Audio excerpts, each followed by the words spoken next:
Panel पर जो भी वक्ता ने कहा वो उसकी अपनी राय है, जिसकी राहत नहीं मिली है, वो क्या पहलू रहे कांग्रेस ऊपर क्या कहें? देखिए, ये टेक्निकल इनकम टैक्स से संबंधित हमारे जो इनकम टैक्स को जो कोर्ट के अंदर जो बेंच देखता है, हम लोग उसके पास में गए और उसने हमारे को वापस एपीलेट ट्रिब्यूनल के पास में जाने के लिए भेजा है। हम पूरी तरीके से आश्वस्त हैं, हमें रिलीफ कोर्ट से मिलेगा ही मिलेगा, रोक नहीं सकते हैं और हम इसके बाद में सुप्रीम कोर्ट जाएंगे क्योंकि कानून हमारे साथ है, हमें हर हालत में रिलीफ मिलेगा। लेकिन जब हमारे को रिलीफ मिलेगा, जब तक के इलेक्शंस खत्म हो गए होंगे, हम सुप्रीम कोर्ट जा रहे हैं। अब आप टाइमिंग देखिए, ऐसे टाइम के ऊपर हर चीज का प्रोसेस होता है। इनकम टैक्स के अंदर भी हमारे को सबसे पहले नोटिस असेसिंग ऑफिसर देगा, उसको चैलेंज उसके नेक्स्ट लेवल पे डिपार्टमेंट में करेंगे हम, उसके बाद में हम उसको चैलेंज फिर एपीलेट ट्रिब्यूनल में करेंगे, जब जाकर के हम हाई कोर्ट जाएंगे और जब हाई कोर्ट के बाद में फिर हम सुप्रीम कोर्ट जाएंगे। ये पूरा हमारा एक लीगल एक प्रोसेस होता है जिसको हम बाईपास नहीं कर सकते। हम सीधे अगर सुप्रीम कोर्ट चले जाए, सुप्रीम कोर्ट कहेगा आपने असेसिंग ऑफिसर को, प्रिंसिपल आईटी को आपने क्या चैलेंज किया, आपने प्रिंसिपल आईटी को क्या सीआईटी के आपने चैलेंज किया, फिर आईटीएटी चैलेंज किया। तो ये सारी प्रोसेस सबको मालूम है कि अल्टीमेटली हमें रिलीफ मिलना ही मिलना है, क्योंकि ये गलत है, ये हो ही नहीं सकता।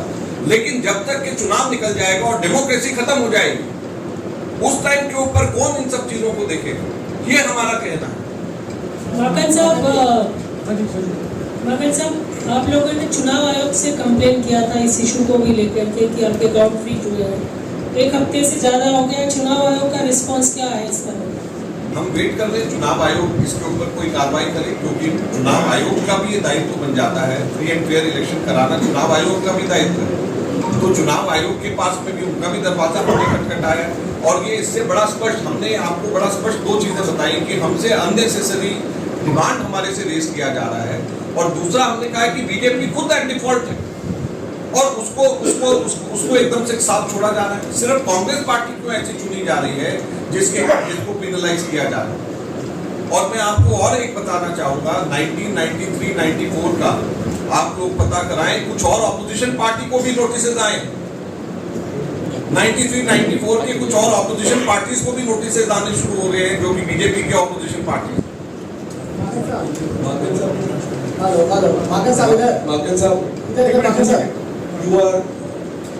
you are saying that you are following the due legal process, but there is no time. So it's an unprecedented situation, and you are not getting relief from the income tax department.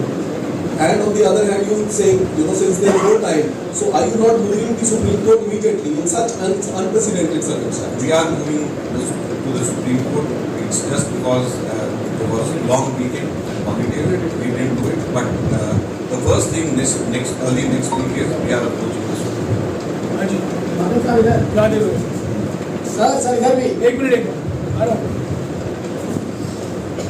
माकन साहब, जिस तरह से आप लोगों ने अपने account level playing field के का आरोप लगा, उस पर जो है अमेरिका के विदेश विभाग के प्रवक्ता मैथ्यू मिलर का भी बयान है। उन्होंने कहा कि कांग्रेस की जो शिकायतें हैं उस पर जांच होनी चाहिए और कांग्रेस को भी चुनाव कैंपेन के पैसा मिलना चाहिए। इस पर जो है भारतीय विदेश मंत्रालय ने टिप्पणी की थी, आपत्ति की। उसके बाद भी मैथ्यू मिलर का बयान आया कि हम अपने स्टैंड पर कायम है, कांग्रेस की बातें सुनी जानी चाहिए। देखिए, हमें भारत के लोकतंत्र पे पूरा विश्वास है, हमें भारत के न्याय पद्धति पे, न्यायपालिका पे पूरा विश्वास है। हमें किसी भी बाहर की सपोर्ट की जरूरत नहीं और हम पूरी तरीके से आश्वस्त हैं। हमारे अपने इंस्टीट्यूशंस, हमारे संविधान, हमारे न्यायपालिका, हमें उनके ऊपर पूरा विश्वास है। हमें बाहर की किसी की सपोर्ट की जरूरत नहीं। माकन साहब, जो डिमांड इसमें रेज किया गया 93-94 का, तब भी आपकी सरकार थी, राव की सरकार थी, उसमें भी आप लोगों ने उसको 10 साल 2004 से 2014 तक भी आपकी सरकार रही, उसमें आपने इसको क्लियर नहीं किया। क्यों नहीं किया? क्योंकि आगे जो गवर्नमेंट आई है उसको पहले क्लियर कर सकते थे आप। आपका क्या मतलब क्लियर करने का? नहीं, क्लियर करने का क्या मतलब है? मेरे को समझ में नहीं आ रहा। आपको क्या लगता है कि हम लोग क्लियर नहीं करते? हम अपने इनकम टैक्स का, हम अपनी असेसमेंट हम लोग देते हैं तो क्लियर होता है। जो सबसे महत्वपूर्ण बात आप हमसे पूछ रहे हो कि क्लियर क्यों नहीं कर रहे, हम लोगों ने क्लियर किया, जब तो अभी तक कोई डिमांड नहीं हुई। उसके बीच में 98 के आसपास में वाजपेयी जी की भी तो 5 साल की सरकार रही, उन्होंने तो हमसे नहीं रेज किया, इसका मतलब क्लियर था। अब एकदम से जो है ये 93 94 का अब जाकर के 30 साल बाद में अब कहां से आ गया? हमने तो हमेशा क्लियर, हमने तो पहले दिन से क्लियर किया हुआ। सर जो आपने नोट सर्कुलेट हुआ है, there's a note that has been circulated. Could you explain the note, because there are several entries that are missing as far as the name is. Only one note has been circulated. 22-23 contribution in excess of 20,000, and there are entries missing in 5 lakh, 2 lakh, 8 lakh rupees for the BJP. So could you explain why this particular note has been circulated? Why this note is circulated? To ask a good question. Because this is just one page out of 400, more than 400 pages note. This is I have sent you a prototype of what is submitted to the Election Commission, and this is the first page of 2022-23. And in the first page you can see this note I have circulated, because the first page itself clearly indicates how big this anomaly is, because at many places you won't find the name and the address itself.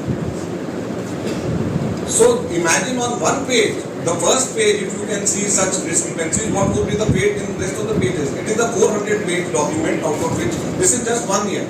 So we have analyzed 3 years, the details of which I have given, I have compiled and given. This is one page which I have done. That would be running into 1,600 pages, yes. That is all three in total would be around 8-9 years. But for all 8 years, it would not be less than 2,500 pages.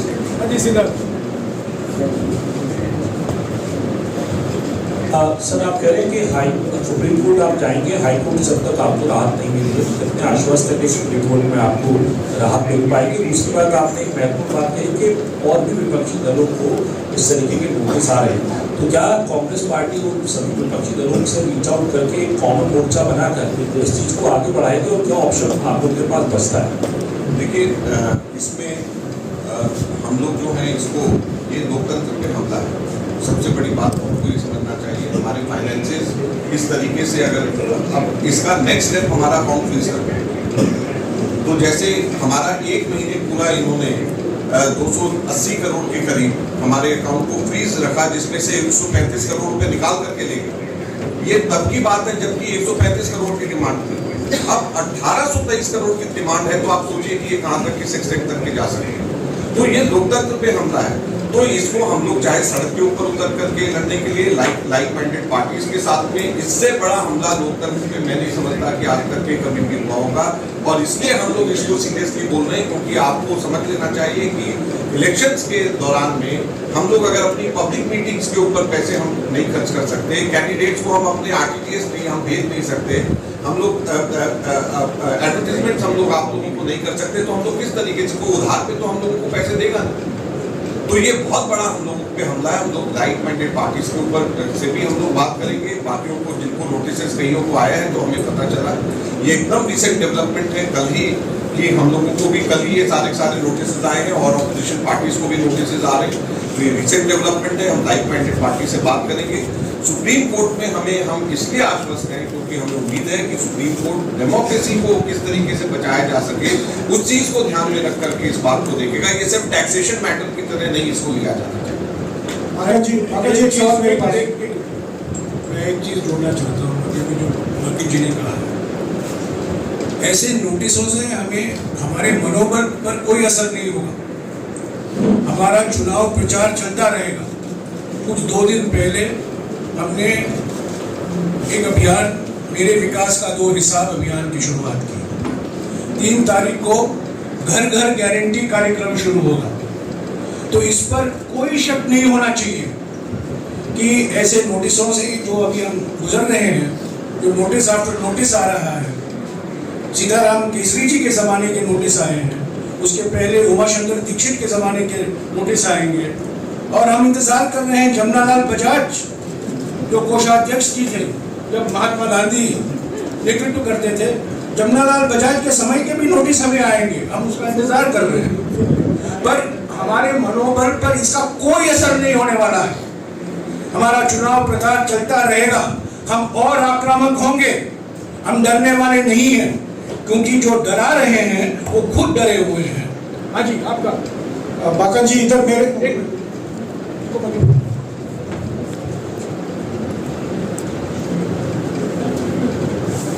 Thank you जनाब जी। मैं संदीप हूँ वर्तमान newspaper से। मेरा 2 question है। एक main allegation is to income tax department. So will you approach or write to income tax department that why not you looking to BJP? And second is Congress party का account में इतना पैसा भी नहीं है कि 1800 करोड़ रुपया दे सकते हैं। आपको मालूम है 1800 कितना होता है? 1800 रुपया नहीं, 1800 करोड़ है। 1800 रुपया नहीं है, 1800 करोड़ है। आपको मालूम है 1800 करोड़ कितना होता है? हमारे पूरे इलेक्शंस का, पिछले बार का 2019 का पूरे इलेक्शंस का हमारा 800 करोड़ का खर्चा था, पूरे इलेक्शंस का। तो 1800 करोड़ उतना होता है। सर ऐसा है, जो पहला क्वेश्चन आपका था कि इनकम टैक्स डिपार्टमेंट को देखेंगे, हम लोग इस चीज़ को भी देख रहे हैं कि लीगली कैसे हम इसको टेकअप कर सकते हैं। सब चीज़ें हम लोग इस, क्योंकि एकदम से कल हुआ है और हमने उनके जितने भी पुराने खाते हैं सब असेस किया है, तो हम बीजेपी वालों को इतने हल्के में छोड़ने वाले नहीं हैं। मैं एक करेक्शन करूँ, जो अभी अजय माकिन जी ने कहा है, ये आरोप नहीं है, आपने गलत शब्द का इस्तेमाल किया है, एलिगेशन। ये एलिगेशन नहीं है, ये इलेक्शन कमीशन के वेबसाइट पर जो जानकारी खुद पार्टियां देती हैं, उस पर हमने AI का इस्तेमाल करके, आजकल हर बच्चा हमारे देश में आई और AI की बात करते हैं, तो हम भी कुछ AI जानते हैं और उसी AI के सहारे हमने जो जानकारी बीजेपी पार्टी ने वेबसाइट पर है उसका विश्लेषण करके इन्होंने ये तथ्य आपके सामने रखा है। तो इसको एलिगेशन मत कहिए। ये 4620